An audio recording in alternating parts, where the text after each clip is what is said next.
நல்லது என்ற கருத்தை தான் இந்த ஆய்வு கட்டுரையில் நான் முன்வைத்துள்ளேன். நான் என்னை பத்தின முழு விவரத்தையும் ஐயா சொல்லிட்டாங்க. அதனால நான் நேரா கட்டுரைக்கே வர்றேன்.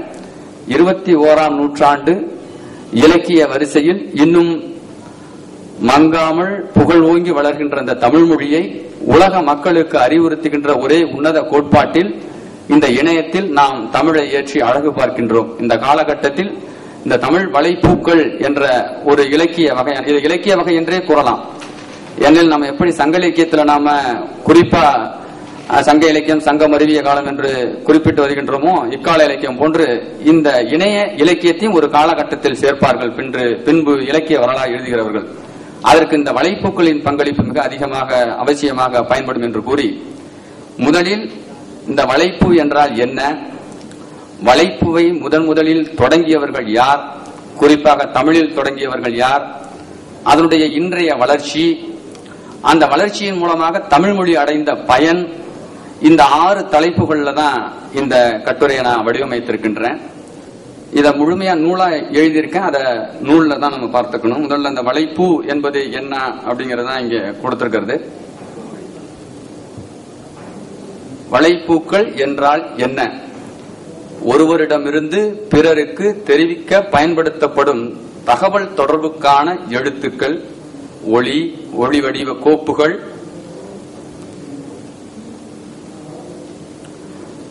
மற்றும் புகைப்படங்கள் அனைத்தையும் ஒருங்கே வெளியிடுவது வலைப்பூவின் மிக முக்கியமான பணி.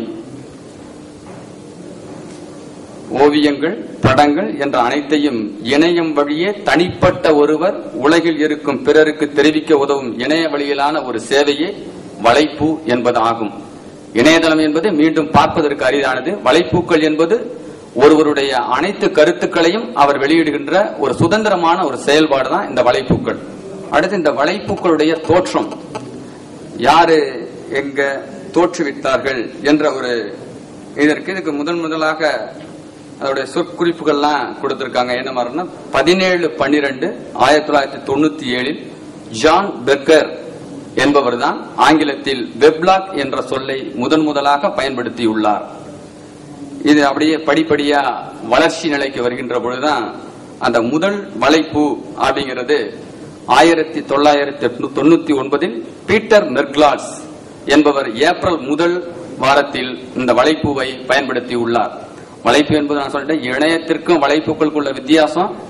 இணையத்துல யாரு வேணாலும் எழுதலாம், வலைப்பூக்கள் அவரு மட்டும்தான் எழுத முடியும். அவர் கண்ட கேட்ட செய்திகளை உலக மக்களுக்கு பகிர்ந்தளிக்கின்ற ஒரு ஊடகம் தான் இந்த வலைப்பூக்கள்.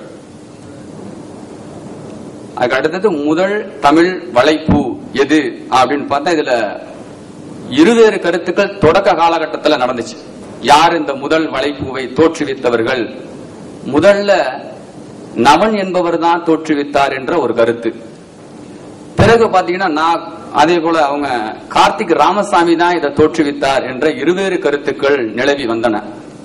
இதுக்காக ஒரு 6 மாத காலம் நான் சிரமப்பட்டேன். யார் தான் இதை தோற்றுவித்தார்கள்? ஏன்னா பாண்டிச்சேரியில இருக்க இளங்கோவன் கொடுத்திருந்தாரு குறிப்பு, நவன் தான் தோற்றுவித்தாருன்னு.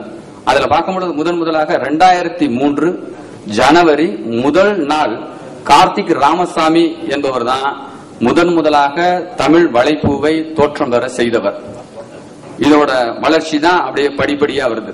2வது வலைப்பூ தான் நான் சொன்ன மாதிரி 2003 ஜனவரி 26ஆம் நாள் நவன் என்பவரால் என்ற பெயரில் முதலாக தோற்றுவிக்க 2வது வலைப்பூ இதுதான்.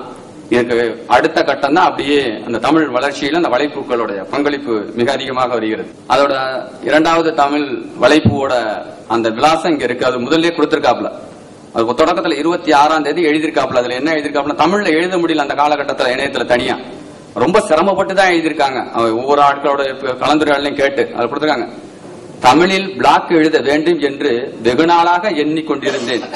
ஒரு வழியாக இப்பொழுது எழுத முடிந்திருக்கிறது. ஆனால் சுலபமான வழி அல்ல. இன்னும் அந்த வழியை எளிதாக்கிக் கொண்டு எப்படி என்று எண்ணுகின்றேன் அவர் எழுதுகிறார். இதுதான் 2வதாக அவர் எழுதினது.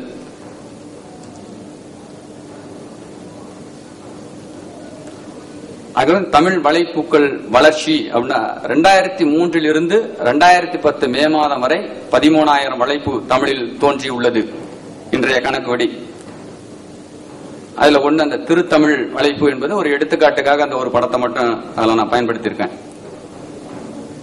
இதெல்லாம் அப்படியே வச்சுட்டு இந்த வலைப்பூக்களை தொகுத்தேன் 13லயும். மொத்தம் எத்தனை வலைப்பூக்கள் என்னென்ன இதுல இருக்கு அப்படின்ட்டு முதல்ல இலக்கியம் சார்ந்த வலைப்பூக்கள், கவிதைகள் சார்ந்தது, ஆன்மீகம் சார்ந்தவை, கணினி தொழில்நுட்பம் சார்ந்தவை, அறிவியல் மற்றும் விண்வெளி சார்ந்தவை, பெண்கள் சார்ந்த கருத்துக்களை கொண்டது என்று பகுப்பாக பகுத்து இந்த வலைப்பூக்களை தொகுத்து.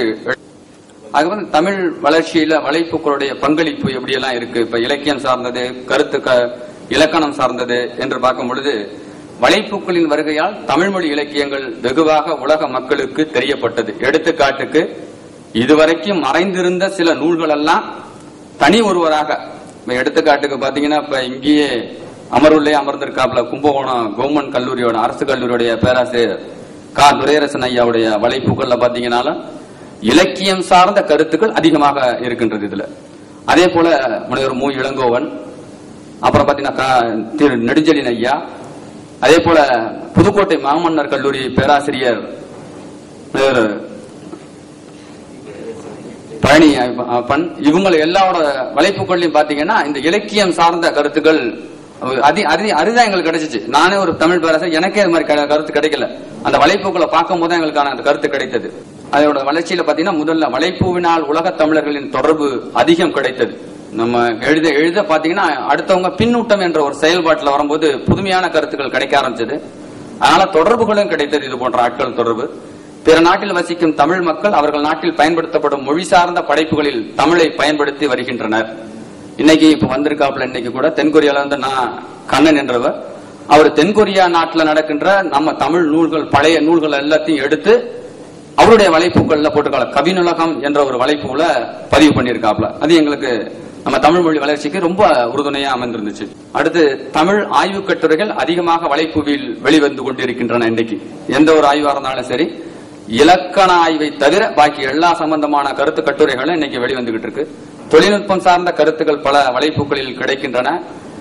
இதனால் தமிழ் மொழி ஆய்விற்கு பெரிதும் இந்த வலைப்பூக்கள் பயன்படுத்திக் கொண்டிருக்கின்றன. வலைப்பூவில் வெளிவரும் படைப்புகள், கட்டுரைகள், கவிதைகள், பிற கருத்துக்களுக்கு உடனுக்குடன் பின்னூட்டம் தரப்படுகின்றன. நீங்க எழுதுறது சரியா தவறா என்பதற்கான பின்னூட்டம் உடனுக்குடன இதுல கிடைச்சிருதுங்க. இதுதான் இந்த வலைப்பூக்கள்ல நமக்கு கிடைக்கின்ற கருத்துக்களும் தமிழ் வளர்ச்சிக்கான பங்களிப்பிற்கு நாம் இன்னும் என்ன செய்ய வேண்டும். ஏன்னா இது போல இன்னும் ஐயா சொன்னது மாதிரி 1 லட்சம் இல்ல பல லட்சம் வலைப்பூக்கள் தோன்ற வேண்டும். அது தனி மனிதனின் இலக்கிய ஆர்வத்தை மேலும் மேலும் வளர்வதற்கு ஊக்கம் செய்யும். அதை நாம எந்த அளவுக்கு இன்னும் பயன்படுத்தலாம் அப்படிங்கறத பற்றி, இதோட வளர்ச்சியா என்ன மாதிரி நம்ம முன்வைக்கலாம் அப்படின்னு பாத்தீங்கன்னா ஒரு 5 தலைப்பு தான். அனைவரும் இணையத்தை பயன்படுத்த வேண்டும், குறிப்பாக தமிழ் வலைப்பூக்களை பயன்படுத்த வேண்டும். அதில் அவங்கவுங்க ஊர் கிராமங்கள்ல இருக்கின்ற நூல்களை தொகுத்தோ அல்லது அவர் கிராமங்கள்ல இருந்த தமிழ் பேராசிரியர்களோ தமிழுக்கு தொண்டு செய்தவர்களையோ தொகுத்து வெளியிடலாம். இது உலக மக்களுக்கு பயன்படும், தமிழ் மொழிக்கும் நன்றாக பயன்படும். 2வது என்னன்னா, இலக்கணத்திற்கான பிளாக்கு இன்னும் யாரும் தோற்றுவிக்கல. இலக்கியம் இருக்கு, கவிதை இருக்கு, கட்டுரை இருக்கு, சுயபுராணம் இருக்கு. ஆனா இலக்கணம் சார்ந்த ஒரு பிளாக் இன்னும் வரல. அது வரலாம். 3வதாக இதுல நான் சொன்ன 12,000 வலைப்பூக்கள்ல ஒரு 2,000 வலைப்பூக்கள் செயலிழந்து கிடக்கு. காரணம்